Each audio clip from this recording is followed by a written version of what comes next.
যা তুমি চাইবে আমি তোমাকে সব দেব, তবে তোমার প্রতিবেশীকে দেব তার দ্বিগুণ। লোকটা বলল, একটা রোলেক্স ঘড়ি আমার চাই। ফেরেশতা তাকে রোলেক্স ঘড়ি দিয়ে দিল। প্রতিবেশী দুটো রোলেক্স ঘড়ি পেল। লোকটি বলল, একটা মার্সিডিজ গাড়ি আমার চাই। ফেরেশতা তাকে মার্সিডিজ গাড়ি দিল। প্রতিবেশীকে দুটো মার্সিডিজ দিল। লোকটি বলল, একটা সুন্দর বড় বাংলো চাই। ফেরেশতা তাকে সুন্দর বড় বাংলো দিল। তার প্রতিবেশীকে দেওয়া হলো দুটো সুন্দর বড় বাংলো। লোকটি পরে বলল, দয়া করে আমার শেষ ইচ্ছাটা তুমি পূরণ করে দাও। কি সেটা? আমার একটা চোখ তুমি নষ্ট করে দাও, যাতে কিছু আমি চোখে না দেখতে পাই।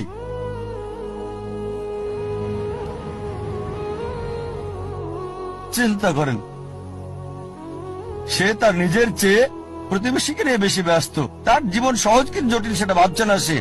প্রাচুর্য কি দারিদ্রতা যাই থাকুক, সে বেশি চিন্তিত তার প্রতিবেশীর চেয়ে ভালো জীবন যাপন করা নিয়ে। এ কারণেই সে ফেরেশতাকে বলল, আমার একটা চোখ নষ্ট করে দাও, যাতে প্রতিবেশীর দুটো চোখই